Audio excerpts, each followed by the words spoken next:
NAMIC Atlanta.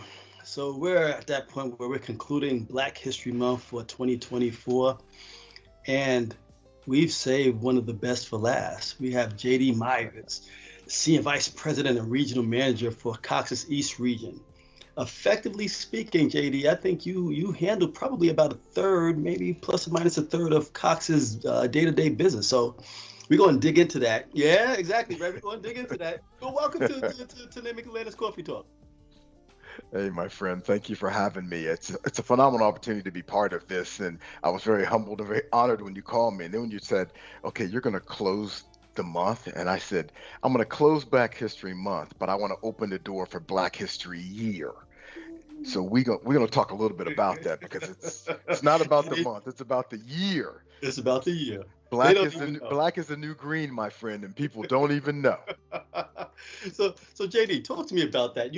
So 1/3 of from Massachusetts up to Florida, that's a lot of weight and pressure. I mean, and when I say that, you have countless individuals who are executive leaders, but in this day and age, as we're starting to see, different pushback on initiatives that are out there, along with, I mean, look, there was a carrier yesterday that went down, a couple of them that went down yesterday. Mm-hmm. And I get it, everybody. We're going to air this in a couple of days, but stick with me, right?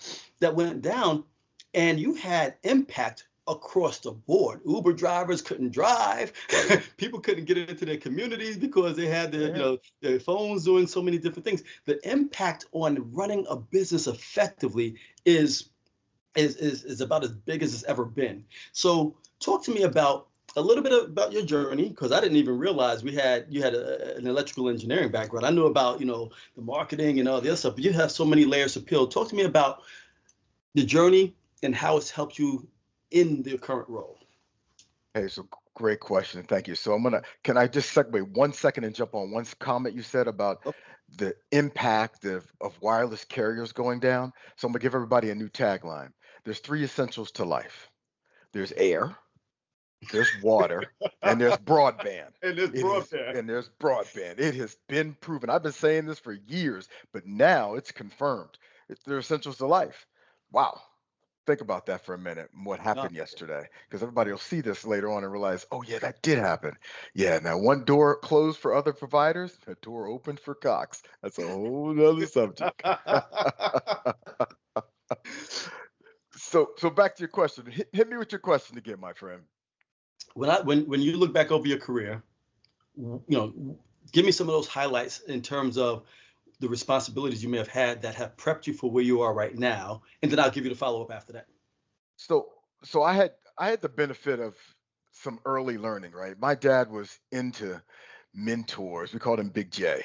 He was into mentorship. He was into getting people around you and surrounding people around you who could pour into you. That's like the old stuff from the old church, right? Pouring into you. So he had someone who told me, hey, you're going to get a technical degree and then you're going to get a business degree. And when you have those two, you're going to be able to compete with anybody at any time and run any business or any functional area. So I didn't know what it meant at the time. So I started out with a technical background and got the engineering degree. And I realized, man, engineers are brilliantly and wickedly smart and I can play in that space with them. I just don't like it. I like to deal with people and interact. I don't want to be in my cube and counting ones and zeros. I don't want any parts of that. So then I got the business degree, and then it all made sense because it allowed me to then look at business holistically and have a process in mind and be able to follow and ask the right questions. I don't have to understand what the person is doing, but I have to understand the concept and how it's driving the business and how to answer and ask the right questions and make sure my BS meter goes off. All those things were taught to me during that time frame, and it just kind of equipped me to be better prepared today. That doesn't talk about my fundamental leadership skills, which is a whole different conversation, but from an education perspective, that's why I started the way I started. My fundamental leadership skills, that started at home. I got to see somebody model it. My dad was a command sergeant major in the military. So if anybody knows anything about the military and specifically in the Army, that's the highest rank you can get as a non-commissioner officer. He never turned that off when he came home. There's pluses and minuses to that. The pluses were that it taught me that basic stuff, servant leadership, and me understanding that that's how people are just hardwired. And that's how he was hardwired. So I became hardwired that way. That leadership style that prioritizes the needs and growth and well-being of others beyond yourself. And if you take care of your people, my dad's famous line, the people take care of you.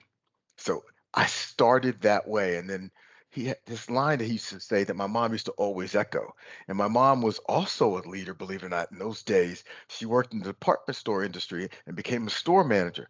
That was unheard of, a woman of color, unheard of. But she did, because she had a philosophy. People don't know you care until they know you care. And that's something she lived by. And that kind of taught me another thing about business and another thing about people. And I learned one fundamental thing about that whole concept is it's about relationships and making sure that you understand people and connect with them. And once you do that, you can get them to reach heights and expectations and goals and ambitions far beyond what they ever thought they could do, because you've tapped into who they are as a person. And that's the most important thing. If I know who you are as a person and what brings you to work every day, I can get more out of you than you ever thought you could get out of you. So the funny thing is, when you said BS meter, I started laughing on the inside because I got a job off of that phrase.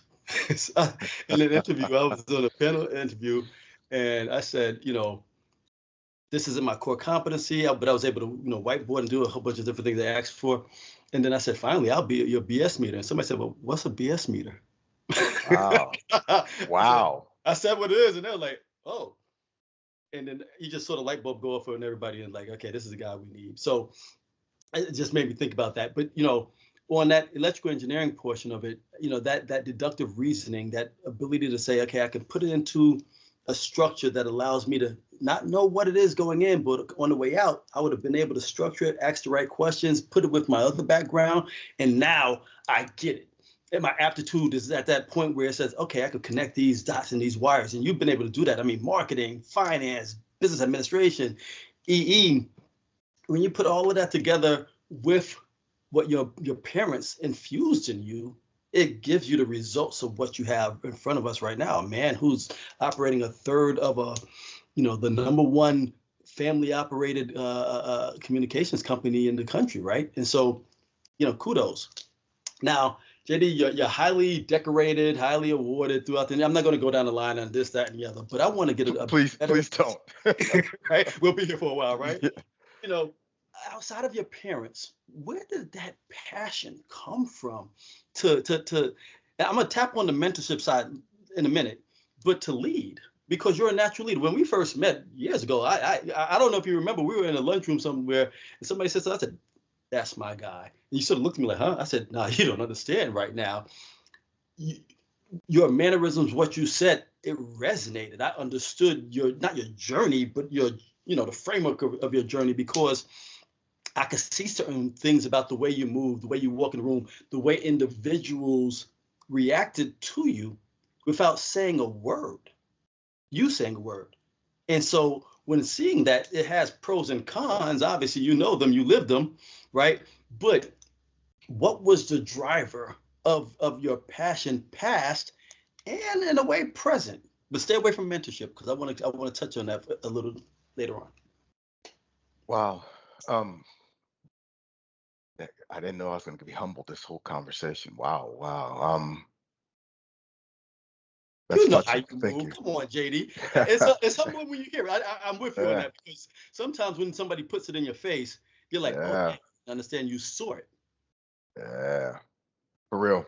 It's so it's going to sound strange, but you're right. It's two different pieces, because you have to know where I started to understand how I got to where I am. People don't know a lot of things about me, because there's some stuff is private, some stuff I talk about, but they don't see, because they're focused on hearing what I'm trying to pour into them, but they didn't hear what I said of how I got to the point so I can pour into them. I mean, if you understood how I started, it's like a so cliche, right? I grew up in low income housing. That's how I started. That's all I knew.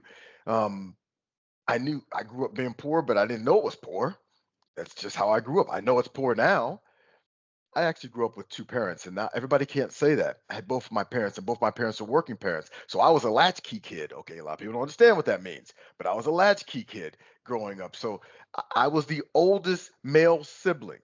Mm. That changes the dynamic in an African American family. So my roles, responsibilities, and accountabilities started early, and I didn't even know what it was. I just knew what I was told to do, and I knew I had to do it because there was repercussions for not doing it. I started out that way. I also had to kind of balance that.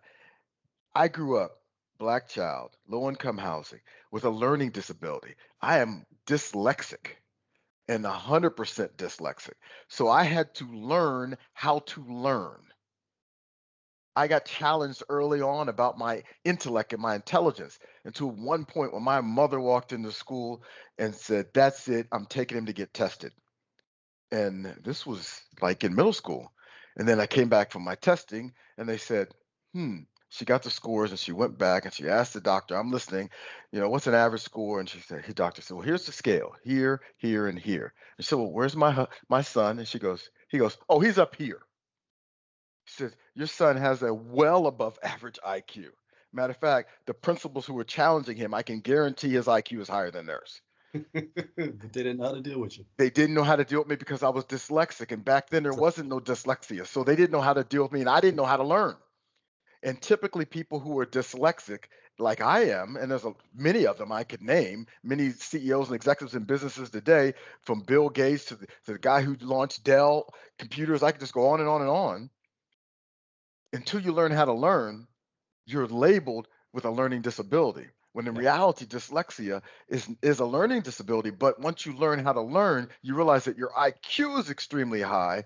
You just don't know how to use it yet.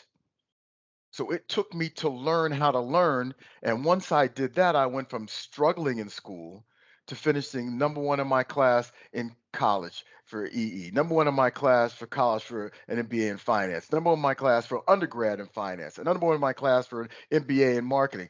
And I'm not saying that to brag. I'm saying that once you learn things about yourself, it unpacks, it uncovers things, and all of a sudden you can then reach your potential.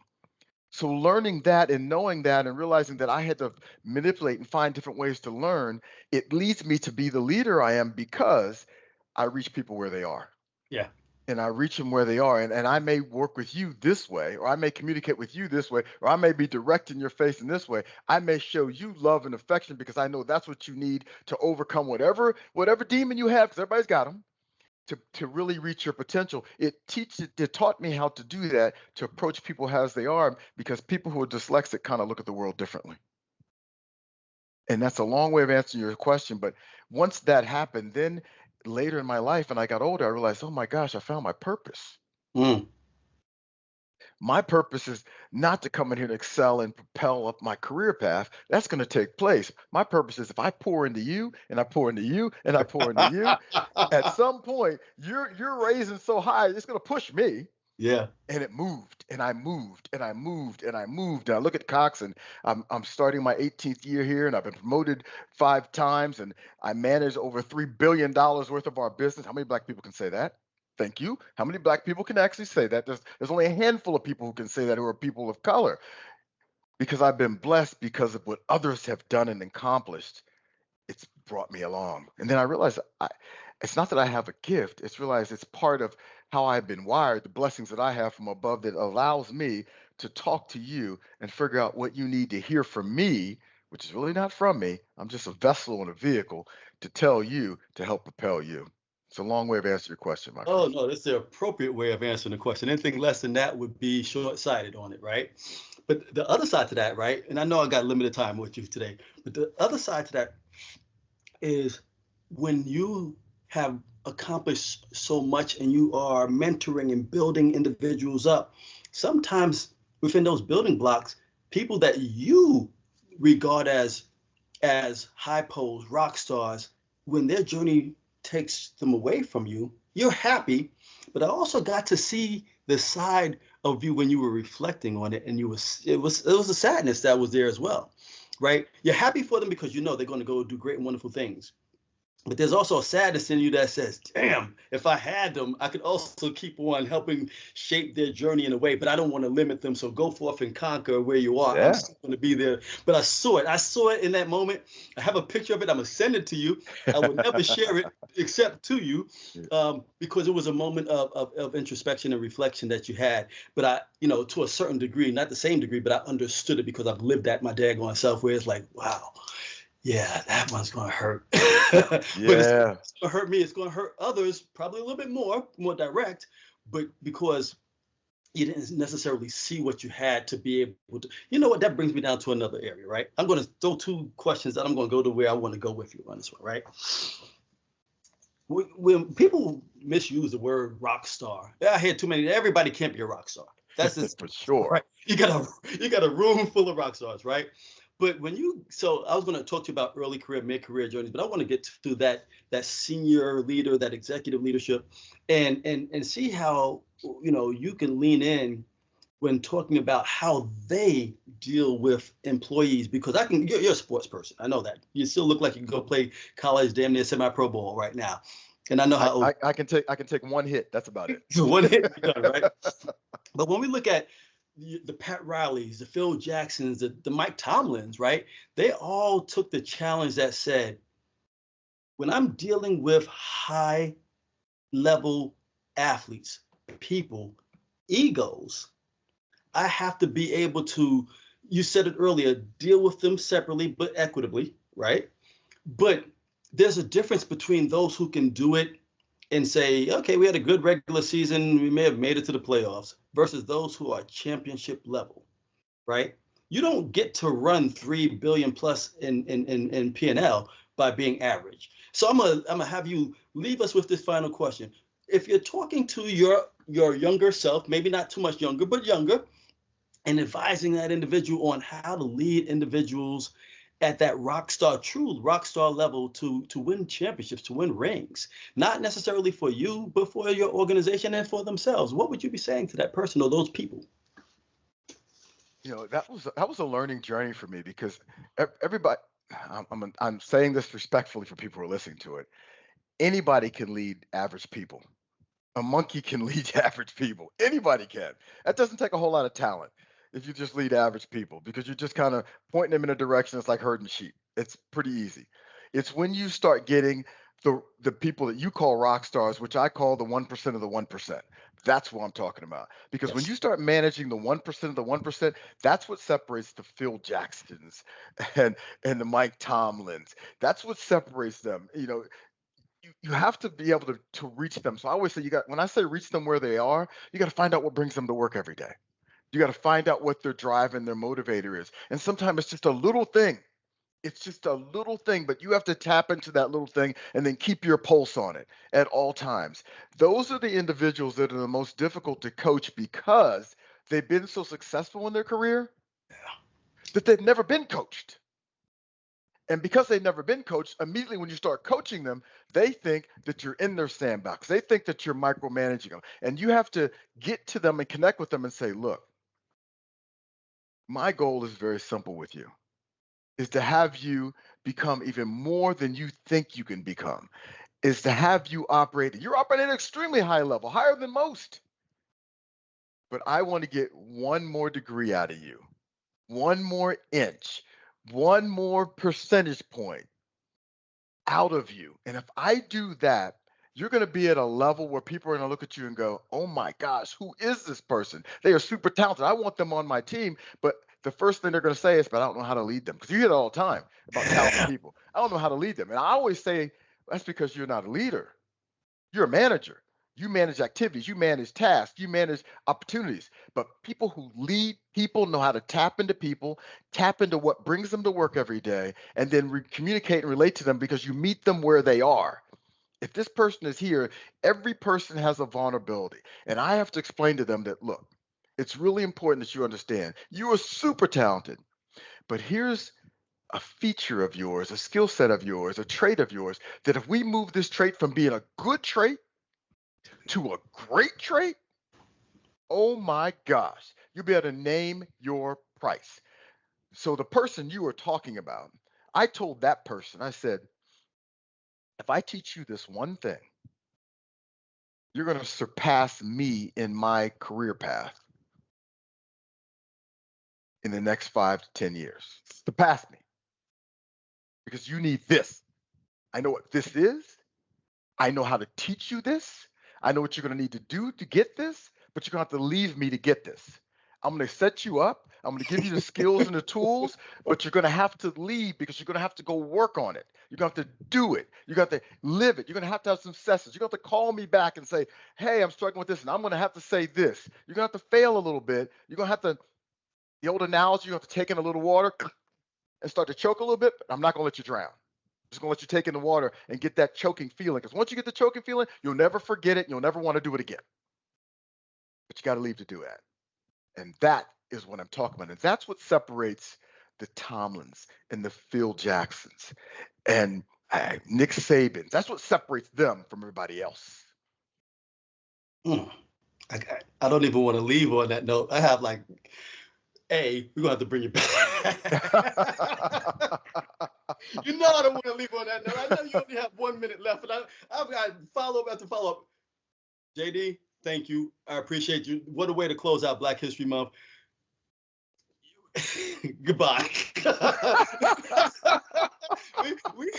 There's too much. It's just too much that we could go into. I know I'm just gonna have to, you know me. I'll throw a dinner in a hot second and bring you and add some people in, but we can't take those. But on the ones what we have here, we can follow up and have a part 2 to this. So I appreciate you.